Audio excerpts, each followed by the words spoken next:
हाँ तो मेरे प्यारे दोस्तों, आप सब कैसे हैं। हमको उम्मीद है कि आप सब लोग सही और सलामत होंगे। मेरे प्यारे दोस्तों, मेरा नाम अभिमन्यु कुमार, जो कि क्लास 11th और 12th का मैं एक्चुअली में फिजिक्स पढ़ाता हूँ। तो मेरे प्यारे दोस्तों, आप लोग को फिजिक्स का फर्स्ट चैप्टर्स, 12th का first chapters electric charge and electric field अगले क्लासेस में आप लोग को हम पढ़ा चुके थे, लेकिन उससे पहले हम लेक्चर 3 को डिस्कस किए थे। लेकिन आज का लेक्चर्स आप लोग के समक्ष इलेक्ट्रोस्टैटिक्स का एक बहुत इम्पोर्टेंट सा और एक बहुत प्यारा सा लेक्चर होने वाला है, जो कि है लेक्चर्स नंबर 4, जो कि है basic properties of electric charge के बारे में हम आप लोग को समक्ष डिस्कस करने वाले हैं।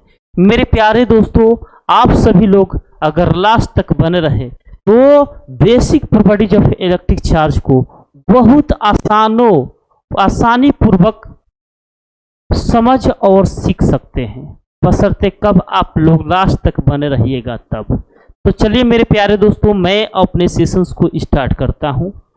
देखिए मेरे प्यारे दोस्तों, आज आप लोग को हम पढ़ाने वाले हैं विद्युत आवेश के गुण, और विद्युत आवेश को गुण को अंग्रेजी में बोला जाता है basic properties of electric charge, यानी यह चार्ज का बेसिक प्रॉपर्टीज है। और इसी बेसिक प्रॉपर्टीज के बारे में हम आप लोग को समक्ष डिस्कस करने वाले हैं। लेकिन इससे पहले मेरे प्यारे दोस्तों, जितने भी लोग मेरे को जानते या पहचानते हो, तो इस वीडियो को देखने के बाद एक लाइक जरूर दीजिएगा और साथ साथ इस चैनल को भी सब्सक्राइब कर दीजिएगा, जो कि चैनल का नाम है अमित यूनिक क्लासेस 2 पर 11th और 12th का वीडियो ऑनलाइन या ऑफलाइन के द्वारा आप लोग को प्रोवाइड किया जा रहा है। तो चलिए मेरे प्यारे दोस्तों, स्टार्ट कर रहे हैं। आज पढ़ने वाला है विद्युत आवेश के गुण। इसको बोला जाता है basic properties of electric charge. Basic property of electric charge. Electric charge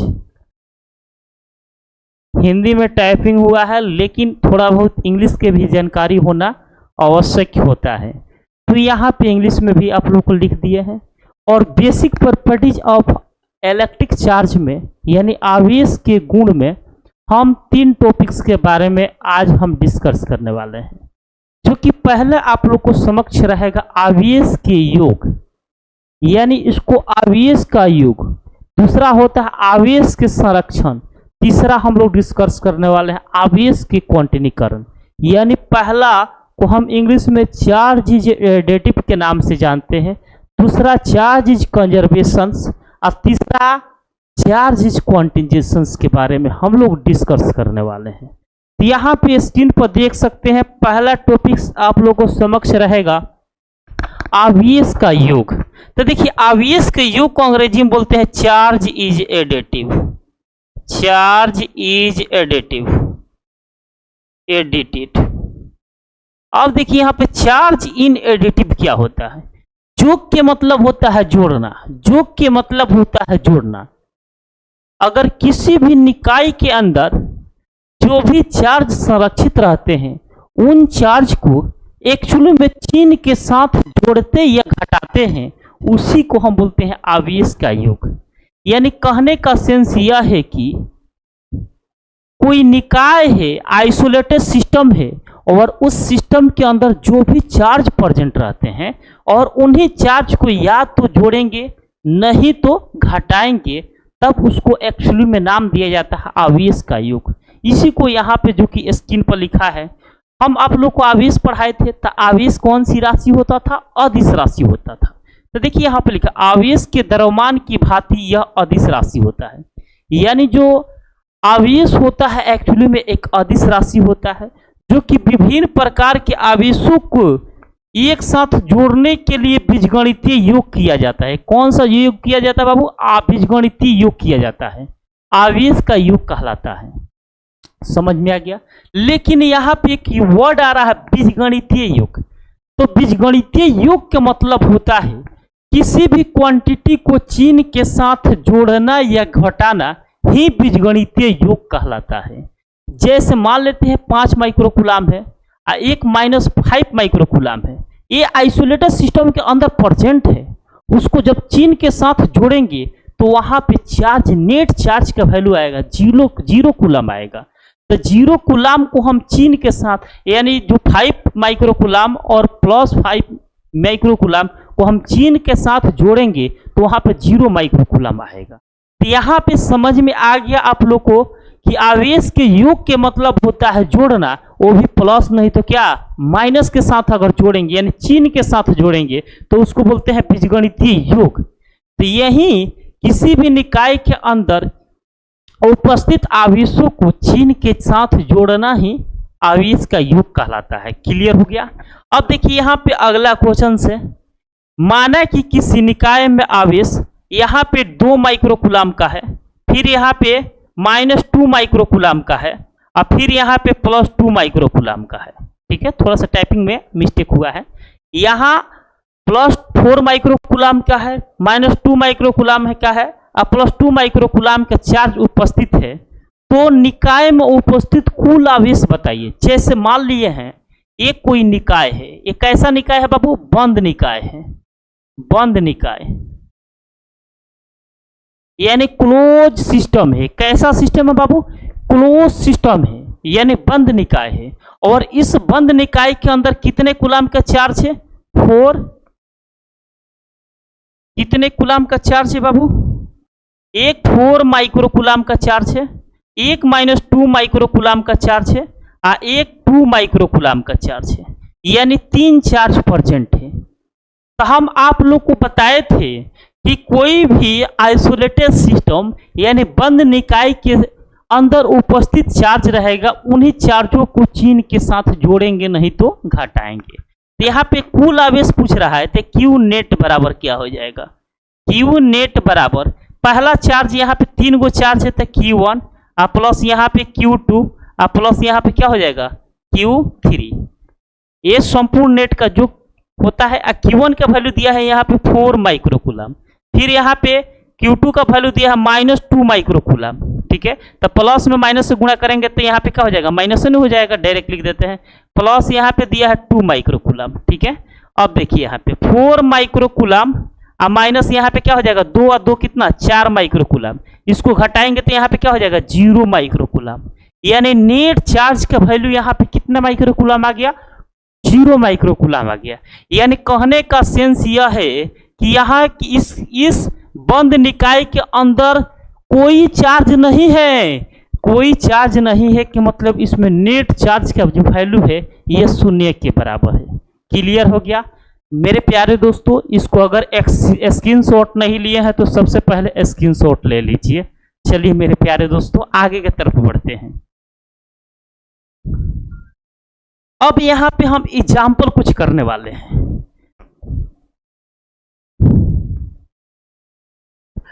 जैसे मान लेते हैं यहाँ पे कुछ एग्जाम्पल करने वाले हैं।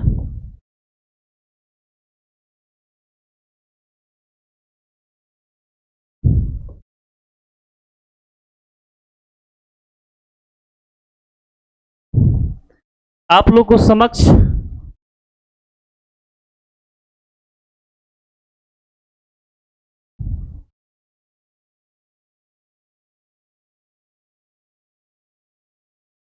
अब देखिए यहाँ पे ये आप लोग को जो स्क्रीन पर दिख रहा है ये सारी के सारी आपका क्लोज सर्किट है, यानी बंद सिस्टम है, यानी क्लोज आइसोलेटेड सिस्टम है। ये कैसा सिस्टम है बाबू? क्लोज आइसोलेटेड सिस्टम है।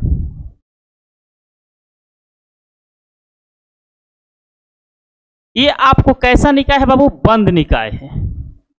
बंद निकाय है।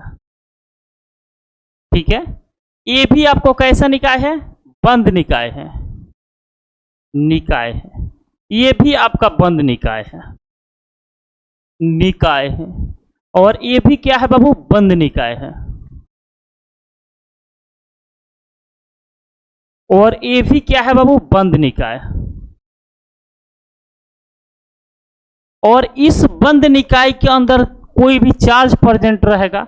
जैसे मान लेते हैं यहाँ पे Q1 है, यहाँ पे Q2 है, इस बंद निकाय के अंदर मान लेते हैं यहाँ पे Q1 है, माइनस Q2 है, और यहाँ पे प्लस Q3 है, और यहाँ पे Q4 है, और यहाँ पे इस बंद निकाय के Q1 A Q2 A minus क्या है Q3, यहाँ पे Q4 है, और यहाँ पे Q5 है, और यहाँ पे मान लेते हैं Q6 है। ठीक है, ये भी बंद निकाय है। इस निकाय के अंदर मान लेते हैं यहाँ पे Q1 चार्ज है, ये Q2 चार्ज है, ये Q3 चार्ज है, ये माइनस Q4 चार्ज है, यहाँ पे Q5 चार्ज है, यहाँ पे Q6 चार्ज है। ये भी बंद निकाय है। यहाँ पे Q1 चार्ज है, यहाँ पे Q2 चार्ज है, और यहाँ पे Q4 चार्ज है, Q3 चार्ज है, माइनस Q4 है, और यहाँ पे माइनस Q5 है। कोई दिक्कत?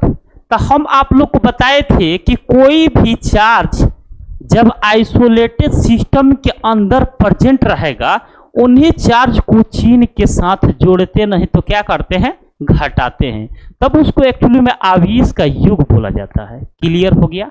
अब यहाँ पे स्क्रीन पर आप लोग को समक्ष यहाँ पे दिख रहा होगा फिगर, यहाँ पे देखिए बंद निकाय है, तो यहाँ पे नेट चार्ज अगर पूछेगा क्यू नेट का वैल्यू क्या होगा, क्यू नेट के मतलब होता है संपूर्ण चार्ज। तो संपूर्ण चार्ज क्या होगा, यहाँ पे सिस्टम के अंदर दो चार्ज है, तो दो चार्ज है तो इसको जोड़ देंगे Q1 प्लस क्या Q2, यह नेट चार्ज का वैल्यू हो गया। कौन सा चार्ज का वैल्यू हो गया बाबू, यह नेट चार्ज के वैल्यू हो गया।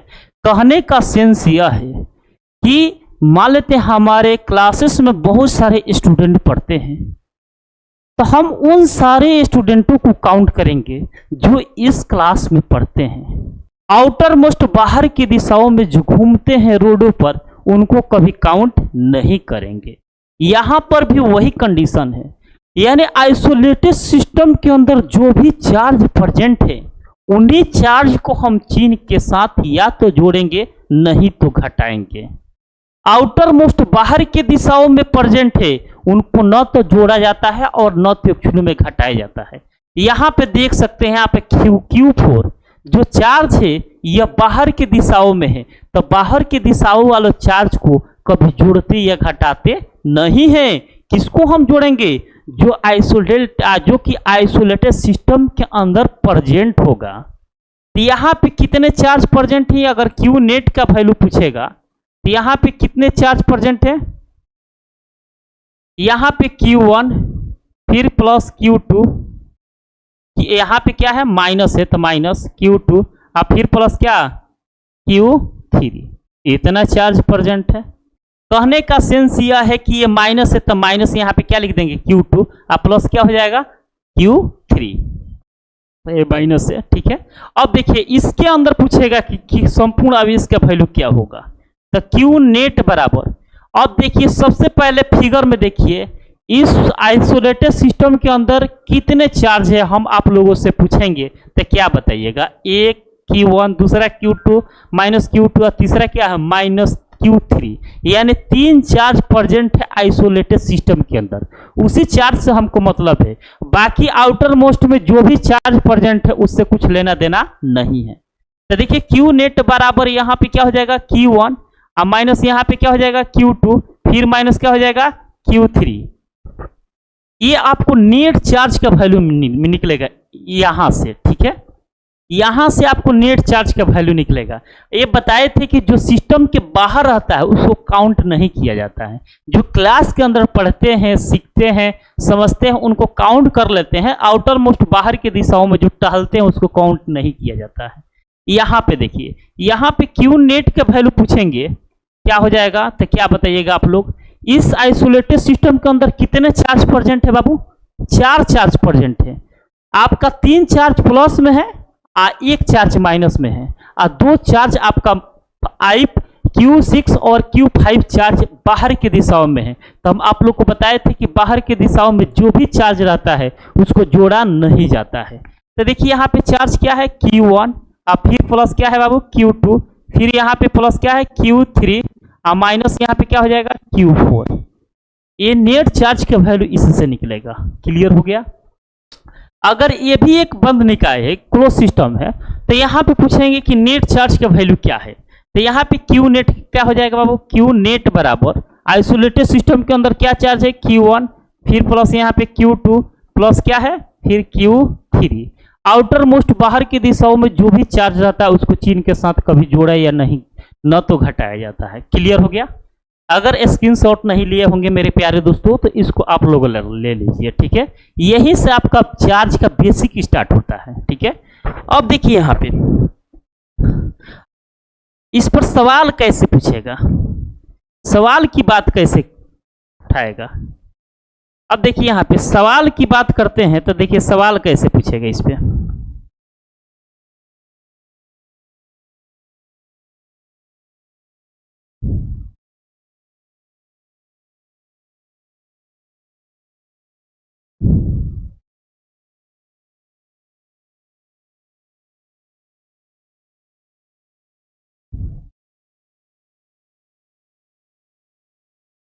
अब देखिए कुछ सवाल है, सारी के सारी एग्जाम्पल है, ठीक है। अब सवाल कैसे पूछेगा।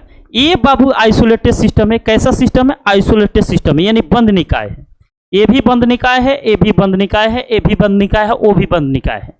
आइसोलेटेड सिस्टम है तो आइसोलेटेड सिस्टम के अंदर जो भी चार्ज प्रेजेंट रहता है उनको चिन्ह के साथ या तो जोड़ेंगे नहीं तो घटाएंगे। इतना बात आप लोगों को क्लियर है, ठीक है।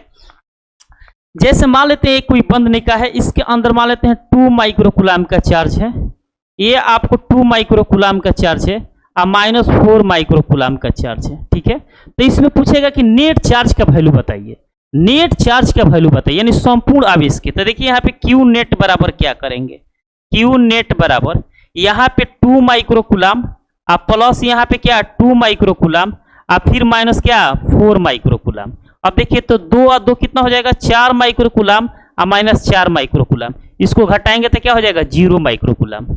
यानी इस चार्ज इस सिस्टम के अंदर कितना है क्यू नेट का वैल्यू, यानी संपूर्ण चार्ज कितने माइक्रोकूलम का है 0 माइक्रोकूलम का है। यानी नेट चार्ज का वैल्यू जो है यहाँ पे इस आइसोलेटेड सिस्टम के अंदर 0 कूलम का चार्ज है। जैसे मान लेते हैं यहाँ पे कोई 4 माइक्रोकूलम का चार्ज है, यहाँ पे 6 माइक्रोकूलम का चार्ज है और यहाँ पे 8 माइक्रोकूलम का चार्ज है, ठीक है। और यहाँ पे मान लेते हैं 8 माइक्रोकूलम का चार्ज है और यहाँ पे 4 माइक्रोकूलम का है, यहाँ पे 6 माइक्रोकूलम का है। तो हम आप लोग को बताना है कि इस आइसोलेटेड सिस्टम के अंदर कितने चार्ज हैं। तो सिंपल से वर्ड है में है कि नेट चार्ज निकालना है। तो क्यू नेट बराबर यहाँ पे बाहर वाला चार्ज को काउंट नहीं करेंगे, बाहर जो रोड पर घूम रहा है स्टूडेंट को उनको काउंट नहीं करेंगे क्योंकि वो आइसोलेटेड सिस्टम में नहीं है। जो लड़के पढ़ते हैं क्लासरूम में वो आइसोलेटेड सिस्टम में रहते हैं, उन्हीं को काउंट किया जाता है। आउटर मोस्ट बाहर की दिशाओं में घूमते हैं उनको कभी काउंट नहीं किया जाता है। उसी तरह यहाँ पे इस बंद निकाय के अंदर जो भी चार्ज प्रेजेंट रहेगा उसी चार्ज को चिन्ह के साथ या तो जोड़ेंगे नहीं तो घटाएंगे। आउटर मोस्ट बाहर की दिशाओं में प्रेजेंट रहेगा उसको कभी जोड़ा या घटाया नहीं जाता है। तो यहाँ पे नेट चार्ज पूछेंगे तो 4 माइक्रोकूलम प्लस यहाँ पे 6 माइक्रोकूलम और माइनस क्या हो जाएगा 8 माइक्रोकूलम। जोड़ेंगे तो यहाँ पे 10 माइक्रोकूलम माइनस 8 माइक्रोकूलम बराबर यहाँ पे क्या हो जाएगा 2 माइक्रोकूलम। यानी इस निकाय के अंदर नेट चार्ज का वैल्यू कितना है 2 माइक्रोकूलम है। कितना माइक्रोकूलम है 2 माइक्रोकूलम है। क्लियर हो गया 2 माइक्रोकूलम है। जैसे ये भी कोई आइसोलेटेड सिस्टम, इसमें चार्ज है Q1, यहाँ पे Q2, यहाँ पे Q3। Q1 बराबर 1 कूलम, Q2 बराबर 2 कूलम और Q3 बराबर 4 कूलम और Q4 बराबर 1 कूलम और Q5 बराबर 4 कूलम का चार्ज है। तो इसमें पूछेगा नेट चार्ज का वैल्यू बताइए। तो यहाँ पे Q नेट बराबर क्या हो जाएगा, Q नेट बराबर यहाँ पे Q1 और प्लस यहाँ पे Q2 और प्लस यहाँ पे Q3 और प्लस यहाँ पे क्या हो जाएगा Q4। Q1 का वैल्यू यहाँ पे 1, फिर यहाँ पे Q2 का वैल्यू 2 कूलम, फिर Q3 का वैल्यू कितना है 4 कूलम, फिर Q4 का वैल्यू कितना है 1 कूलम। अब जोड़िए तो कितना हो रहा है 4 और 2 6 और 2 कितना 8 कूलम। यानी इस निकाय के अंदर कितने चार्ज है क्यू नेट का वैल्यू कितना है 8 कूलम है। कितने कूलम है बाबू 8 कूलम का चार्ज है। कोई दिक्कत। अगले एग्जाम्पल की बात करते हैं। जैसे मान लेते हैं यहाँ पे 4 माइक्रोकूलम है, ये आपको -4 माइक्रोकूलम है, ये 6 माइक्रोकूलम है, ये 4 माइक्रोकूलम है। इसके अंदर कहेगा नेट चार्ज का वैल्यू बताइए। तो यहाँ पे नेट चार्ज पूछेगा यानी क्यू नेट पूछेगा, तो क्यू नेट बराबर यहाँ पे +4 माइक्रोकूलम और माइनस यहाँ पे 4 माइक्रोकूलम, और घटाएंगे तो यहाँ पे क्या 0 माइक्रोकूलम, यानी इसके अंदर कोई प्रकार का चार्ज उपस्थित नहीं है। क्लियर हो गया मेरे प्यारे दोस्तों। अगर स्क्रीनशॉट नहीं लिए होंगे तो सबसे पहले इसको स्क्रीनशॉट आप लोग लेने का प्रयास कीजिए, ठीक है मेरे प्यारे दोस्तों। अब अगले स्कीम की बात करते हैं। अगला स्कीम नेक्स्ट आपका रहेगा आवेश का संरक्षण। अब देखिए यहाँ पे हम पढ़ने वाले हैं आवेश के संरक्षण, इसको बोलते हैं charge is conservation. Charge is conservation, conservation. अब देखिए यहाँ पे चार्ज इन कंजर्वेशन क्या होता है, यानी आवेश के संरक्षण क्या होता है। देखिए बाबू, इस नेचर में जो भी वस्तुएं पाई जाती है उन वस्तुओं के अंदर चार्ज जो रहता है वह संरक्षित रहता है। संरक्षण के मतलब होता है संरक्षित। लेकिन कोई भी वस्तुएं होती है उस वस्तुओं के अंदर जो होता है चार्ज क्या रहता है, संरक्षित रहता है। लेकिन उन चार्ज को न तो एक्चुअली में उत्पन्न कर सकते हैं और न तो विनाश कर सकते हैं, लेकिन एक्चुअली में उसको एक पदार्थ से दूसरे पदार्थ के रूप में बदला जाता है, आवेश के संरक्षण कहलाता है। ठीक है, यानी कहने का सेंस यह है कि जैसे मान लेते हैं कोई दो वस्तुएं हैं, ये भी कोई वस्तु है, ये भी कोई वस्तु है, कोई दो वस्तु है, एक वस्तु है, ये दूसरा वस्तु है। ठीक है, और इसके अंदर जो है कुछ ना कुछ चार्ज है, इसके अंदर भी कुछ चार्ज है, इसके भी अंदर भी कुछ चार्ज है, यानी इसके अंदर चार्ज जो है संरक्षित है, इसके अंदर भी चार्ज संरक्षित है। लेकिन जैसे ही आपस में रॉबिंग करते हैं तो किसी पर प्लस चार्ज चला जाता है तो किसी पर माइनस चार्ज चला जाता है। यानी आवेश को हम बदल सकते हैं लेकिन उसको उत्पन्न और नष्ट नहीं कर सकते, यानी बर्बाद नहीं कर सकते हैं। बर्बाद कैसे कर सकते हैं बाबू, ये तो आप कहीं भी फेंक देंगे तो इसके अंदर कुछ ना कुछ चार्ज रहेगा, रुकेगा, यानी वो उसके अंदर संरक्षित रहेगा। ठीक है, कोई भी चालक यानी कोई भी मेटल होता है, उस मेटल के अंदर कुछ ना कुछ चार्ज अवेलेबल रहता है, यानी संरक्षित रहता है। और जब संरक्षित रहता है तब उसको हम बोलते हैं एक्चुअली में आवेश का संरक्षण बोला जाता है, यानी चार्ज इज कंजर्वेशन के नाम से जाना जाता है। अब यहाँ पे परिभाषा की बात करते हैं तो देखिए, प्रकृति में पाए जाने वाला कुल आवेश हमेशा संरक्षित रहता है, यानी इस नेचर में जो भी चार्ज पाए जाते हैं वह एक्चुअली में संरक्षित रहता है। जैसे मान लेते हैं यहाँ पे हमारा दोनों हाथ है, इसके अंदर भी कुछ चार्ज है, इसके अंदर भी कुछ चार्ज है। ठीक है, लेकिन वो चार्ज जो है संरक्षित है। क्या है बाबू, संरक्षित है। और दोनों को जब रगड़ देंगे तो किसी पर पॉजिटिव चार्ज चला जाएगा तो किसी पर निगेटिव चार्ज चला जाएगा, लेकिन इसको हम कहीं पर भी रखेंगे तो उसके अंदर चार्ज संरक्षित ही रहेगा, संरक्षित रहता है। अर्थात आवेश को न तो नष्ट किया जाता है और न तो उत्पन्न किया जाता है, न तो नष्ट किया जाता है और न तो उत्पन्न किया जाता है, लेकिन इससे एक वस्तु से दूसरे वस्तु में स्थानांतरित किया जाता है। यानी कहने का सेंस यह है कि इस नेचर में जो भी चार्ज पाए जाते हैं उन चार्ज को न तो हम उत्पन्न कर सकते हैं और न तो नष्ट कर सकते हैं, लेकिन भाई क्या कर सकते हैं, उसको एक पदार्थ से दूसरे पदार्थ के रूप में आप स्थानांतरित कर सकते हैं, यानी कंजर्व कर सकते हैं। और उसी को बोलते हैं एक्चुअली में आवेश के संरक्षण के नाम से जानते हैं। एक एग्जाम्पल आप लोग को लेते हैं, जैसे मान लेते हैं कोई दो वस्तु है, आप लोग को अभी हम बताए थे कोई दो वस्तु है और इसके अंदर कहेंगे कि चार्ज नहीं है, एक्चुअली में कुछ ना कुछ चार्ज है, लेकिन इसके अंदर चार्ज जो है संरक्षित है। और जब संरक्षित है तब उसको हम बोलेंगे क्या, आवेश के संरक्षण। जब आवेश संरक्षित रहता है तो उसको बोलेंगे आवेश के संरक्षण। और इसको हम कहीं पर ले जाकर फेंक देंगे तो इसके अंदर चार्ज स्टोर ही रहेगा कुछ ना कुछ, और इसी चार्ज को न तो उत्पन्न करेंगे और न तो नष्ट कर, इसको नष्ट भी नहीं कर सकते हैं, और लेकिन इसको एक पदार्थ से दूसरे पदार्थ के रूप में स्थानांतरित किया जाता है, यानी चेंजिंग किया जाता है, आवेश के संरक्षण कहलाता है। अब एक एग्जाम्पल की बात करते हैं, एग्जाम्पल फर्स्ट की बात करते हैं। जैसे मान लेते हैं यहाँ पे कोई छड़ है, ये क्या है बाबू, कोई छड़ है, और यहाँ पे भी कोई छड़ है, ठीक है। तो कोई छड़ है तो छड़ के अंदर कोई ना कोई चार्ज अवेलेबल होगा बाबू। तो मान लेते हैं सपोज डेट यहाँ पे पॉजिटिव चार्ज है। कौन सा चार्ज है, पॉजिटिव चार्ज है, और इस छड़ के अंदर निगेटिव चार्ज है। कौन सा चार्ज है बाबू, निगेटिव चार्ज है, निगेटिव चार्ज है।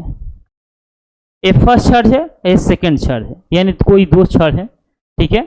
एक पर पॉजिटिव चार्ज है और एक पर नेगेटिव चार्ज है, और इसके अंदर चार्ज जो है संरक्षित है। इसको कहीं पर ले जाएंगे तो जितना चार्ज पहले था उतना चार्ज कभी भी रहेगा, ठीक है। और लेकिन जैसे ही हमें एक दूसरे से स्पर्श करा देते हैं, यानी यहाँ पे स्पर्श करा दिए, लीजिए यहाँ पे स्पर्श करा दिए, तो स्पर्श कराने के बाद क्या होता है, इसका प्लस वाला इलेक्ट्रॉन माइनस की तरफ चला जाता है कुछ निकल कर, और यहाँ पे माइनस वाला इलेक्ट्रॉन जो होता है प्लस की तरफ चला जाता है कुछ इलेक्ट्रॉन।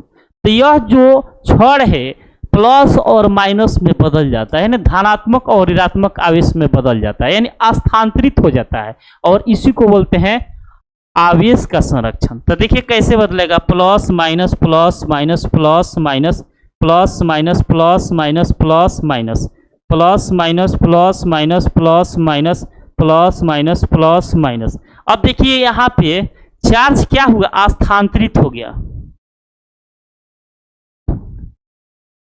स्थानांतरित हो गया, यानी कंजर्व हो गया, यानी बदल गया।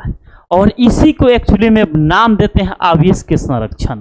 क्या नाम देते हैं बाबू, आवेश के संरक्षण। क्लियर हो गया, यहां तक कोई दिक्कत, यहां तक हम दूसरा पॉइंट के बारे में जान गए। अगले पॉइंट की बात करते हैं। अब देखिए यहाँ पे एक एग्जाम्पल है जो कि आप लोग को हम कराए थे, ये माइक्रो वाला तो कराए किए थे, अब भी हम कराए थे, ठीक है, एक करा चुके थे एग्जाम्पल आप लोग को। अगला स्क्रीन पर चलते हैं। अब देखिए अगला पॉइंट है, ये 3 नंबर है। अब इसके संरक्षण ये पढ़ा चुके हैं बाबू।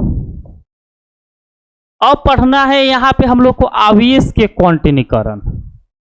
क्या पढ़ना है बाबू, आवेश के क्वांटिनीकरण, यानी आवेश के क्वांटिनीकरण को हम इंग्लिश में चार्ज क्वांटाइजेशन के नाम से जानते हैं। लेकिन इससे पहले यहाँ पे एक वर्ड जानिए, यहाँ पे लिखा है charge is quantization. Quanta, quanta के मतलब होता है बाबू पॉकेट। क्या होता है, पॉकेट। जैसे मार्केट में हम लोग कुरकुरा खरीदने जाते हैं तो कोई भी दुकानदार एक पॉकेट 2 पैकेट करके देता है, उसमें से एक निकाल कर नहीं देता है। उसी तरह इलेक्ट्रॉन की भी बात है। तो इलेक्ट्रॉन कभी भी इलेक्ट्रॉन को अनिश्चित भागों में विभाजित नहीं किया जाता है, यानी अनिश्चित भागों में इसको बांटा नहीं जाता है, यानी यह पॉकेट के रूप में ही मिलेगा इलेक्ट्रॉन। किसी भी चालक पर इलेक्ट्रॉन को अनिश्चित भागों में इसको डिवाइड करके किसी को 2 इलेक्ट्रॉन 4 इलेक्ट्रॉन ऐसे नहीं दे सकते हैं, ठीक है। उसको बांटा ही नहीं जाता है इलेक्ट्रॉन को अनिश्चित भागों में, उसको हम कभी भी एक पॉकेट के फॉर्म में प्रोवाइड करते हैं किसी भी सब्सटेंस पर इलेक्ट्रॉन्स को, ठीक है। अब देखिए चार्ज क्वांटाइजेशन क्या होता है, आवेश के क्वांटिनीकरण क्या होता है। प्रकृति में पाए जाने वाले आवेश के न्यूनतम ई के पूर्ण गुणज को आवेश के क्वांटिनीकरण कहते हैं। यानी इस नेचर में जो भी चार्ज पाए जाते हैं, यानी प्रकृति में जो भी चार्ज पाए जाते हैं, उनके न्यूनतम ई के जो पूर्ण गुणज होता है, पूर्ण का माने पूरा पूरा, पूर्ण गुणज को ही आवेश के क्वांटिनीकरण कहते हैं। एग्जाम्पल के तौर पर जैसे मान लेते हैं यहाँ पे Q बराबर Na plus minus Na। Q बराबर क्या होता है बाबू, प्लस माइनस Na होता है, इतना बात पता है। तो N जो होता है यह पूर्ण गुणज होता है, यानी पूर्णांक संख्या होता है। E जो होता है इलेक्ट्रॉन की संख्या होता है। Q देखिए यहाँ पे जहां Ne होता है ना, अब देखिए जहां N जो होता है एक पूर्णांक संख्या होता है। पूर्णांक संख्या, पूर्णांक संख्या क्या होता है, 0 1 2 3 ऐसे ही नहीं होता है। और E जो होता है इलेक्ट्रॉन की संख्या होता है, इलेक्ट्रॉन की संख्या। इलेक्ट्रॉन की संख्या क्या होता है, 1.6 × 10 के पावर क्या होता है, -19 होता है। ये निगेटिव में होता है, इलेक्ट्रॉन के फॉर्म में पूछेगा तो निगेटिव होगा, ठीक है।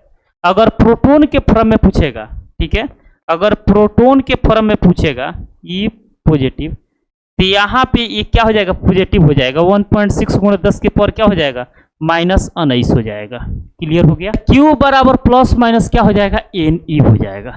अब यहाँ से एक सवाल आता है, यहाँ तक समझ में आएगा, इसको स्क्रीनशॉट ले लीजिए, ठीक है। अगला स्लाइड की बात करते हैं। अब यहाँ से एक सवाल उत्पन्न आ जाता है, प्रकृति में निम्न में से कौन सा आवेश संभव है।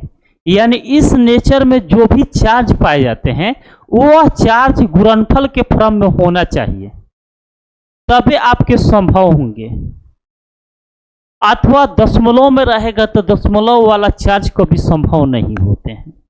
जैसे मान लेते हैं यहाँ पे संभव आवेश की बात करते हैं, तो संभव आवेश क्या होता है, इस नेचर में जो संभव आवेश होते हैं, जैसे यहाँ पे 2E बोल दिए, 4E बोल दिए, यहाँ पे 5E बोल दिए, 6E बोल दिए, 7E बोल दिए, 100 बोल दिए, तो ETC ये जो है बाबू ये संभव है। क्या है, संभव है। संभव इसीलिए है क्योंकि Q बराबर फॉर्मूला क्या जानते हैं, Ne। N जो होता है पूर्णांक संख्या, E जो होता है इलेक्ट्रॉन की संख्या।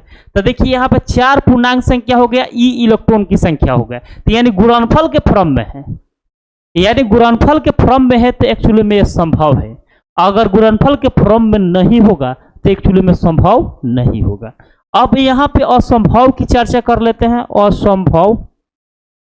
असंभव आवेश। अब देखिए असंभव आवेश क्या होता है।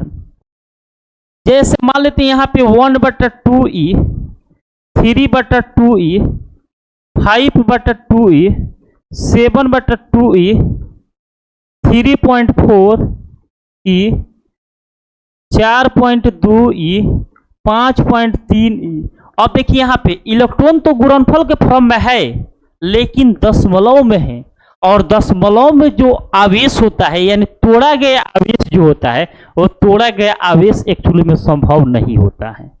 यह तोड़ा गया आवेश जो होता है एक्चुअली में संभव नहीं होता है। और जब संभव नहीं होता है तो क्या होता है बाबू, असंभव होता है। जब संभव नहीं होता है तो क्या होता है, असंभव होता है। क्लियर हो गया। अब यहाँ पे अगला सवाल है, एक कूलाम आवेश में कितने इलेक्ट्रॉन या प्रोटॉन हो सकते हैं। यानी एक कूलाम आवेश में कितने इलेक्ट्रॉन या प्रोटॉन हो सकते हैं। तो यहाँ पे देखेंगे Q बराबर यहाँ पे फॉर्मूला क्या जानते हैं बाबू, Ne जानते हैं। हमको N का वैल्यू निकालना है तो N को यहाँ पे छोड़ देंगे तो Q बटा क्या हो जाएगा, E हो जाएगा। Q का वैल्यू क्या दिया, Q माने आवेश होता है, तो Q माने क्या दिया है, एक कूलाम चार्ज दिया है, तो Q के जगह पर 1C, इलेक्ट्रॉन के वैल्यू 1.6 गुणा 10 के पावर क्या हो जाएगा, -19 हो जाएगा। इतना हो जाएगा। अब देखिए 1 ये आपको प्लस में है, 10 के पावर -1 जो है माइनस में है, इसको ऊपर की तरफ ले जाएंगे तो ये प्लस में हो जाएगा, तो 10 के पावर क्या हो जाएगा 19। अब बटे यहाँ पे क्या हो जाएगा 1.6। अब आगे की तरफ बढ़ते हैं। अब देखिए 10 के पावर 19 के मतलब क्या होता है, 10 के पावर 19 के मतलब होता है 10 पर 19 जीरो, एगो जीरो इसको दे देगा तो यहाँ पे 10, यहाँ पे 10 के पावर क्या बचेगा 18। अब बटे यहाँ पे 1 पॉइंट क्या हो जाएगा 6। अब दशमलव के बाद एक अंक है लास्ट में तो ऊपर एगो जीरो बैठेगा तो यहाँ पे क्या हो जाएगा 100 गुणे 10 के पावर क्या हो जाएगा 18। अब बट्टा में क्या हो जाएगा 16, इसको कटाइए तो कितना होगा, तो यहाँ पे 6.25 गुणे 10 के पावर क्या हो जाएगा 18 आएगा। यानी एक कूलाम आवेश में इलेक्ट्रॉन या प्रोटॉनों की जो संख्या होती है यह 6.25 गुणे 10 के पावर 18 कूलम के बराबर होता है। कोई दिक्कत, इसको स्क्रीनशॉट नहीं लिए हैं तो सबसे पहले स्क्रीनशॉट ले लीजिए। चलिए अगले स्लाइड की बात करते हैं। यहाँ पे अगला क्वेश्चन है, अगला क्वेश्चन है 4 नंबर। एक आवेशी चालक पर 4000 इलेक्ट्रॉन बहुमूल्य है तो वस्तु पर उपस्थित कुल आवेश तथा प्रकृति का मान ज्ञात करें। यानी कोई चालक तार है, उस चालक तार पर एक्चुअली में 4000 इलेक्ट्रॉन बहुमूल्य है, तो उसकी आवेश एवं प्रकृति का मान ज्ञात करें। तो कैसे हम ज्ञात करेंगे? सबसे पहले यहाँ पे सवाल में देखेंगे क्या क्या दिया गया है। दिया गया है, आप ही लोग बताइए बाबू, दिया गया है 4000 इलेक्ट्रॉन। यह संख्या को बता रहा है, यानी यह पूर्णांक संख्या है। तो n का वैल्यू आपका कितना हो जाएगा? 4000 हो जाएगा। कितना हो जाएगा बाबू? 4000 हो जाएगा। ठीक है, इतना जानते हैं। ई का वैल्यू जो होता है जानते हैं 1.6 गुणा 10 के पावर क्या होता है? -19 होता है। इलेक्ट्रॉन के फॉर्म में इतना होता है। ठीक है, अब यहां पे लिखेंगे सूत्र, आपका लिखेंगे हम जानते हैं कि, यह जानते हैं कि Q बराबर क्या होता है बाबू? Ne होता है। इतना बात जानते होंगे आप लोग। n का वैल्यू कितना दिया है बाबू? 4000 दिया है, 4000। ई का वैल्यू कितना दिया है? -1.6 गुणा 10 के पावर क्या दिया है? -19 दिया है। इतना दिया है ना। अब देखिए यहाँ पे 4000 को हम कैसे लिख सकते हैं? 4 गुणे क्या? 1000 गुणे -1.6 गुणा 10 के पावर क्या? -19। इतना लिख सकते हैं। अब देखिए 1000 को हम क्या लिख सकते हैं? 4 गुणे 10 के पावर क्या? 3 गुणे -1.6 गुणा 10 के पावर क्या लिख सकते हैं? -19। इसको ऐसे लिख सकते हैं कि नहीं? 1000 को 10 के पावर 3 लिख सकते हैं। ठीक है, अब देखिए यहाँ पे ऊपर की तरफ, अब देखिए यहाँ पे 4 है। अब देखिए 10 के पावर -19 है। 10 के पावर यहाँ पे क्या है? 10 के पावर -19 है। यहाँ पे 10 के पावर 3 है। तब -19 में से 3 को घटाएंगे तो क्या बचेगा? -16 बचेगा। यानी 4 गुणे -1.6 गुणे 10 के पावर क्या? -16। अब इसमें गुणा कीजिए तो यहाँ पे क्या आ जाएगा? 4 चौका 64, यानी 6 पॉइंट क्या? 4 गुणे 10 के पावर क्या आ जाएगा? -16। इतना कूलम चार्ज होगा। यानी जो Q का जो वैल्यू आया कितना आया? -6.4 गुणे 10 के पावर क्या आया? -16 कूलम आया। इतना चार्ज आया आपका। ठीक है, अब देखिए यहाँ पे इस चार्ज के पहले यहाँ पे एक निगेटिव साइन है। चार्ज के जो पहले है, इस चार्ज के पहले जो है एक निगेटिव साइन है।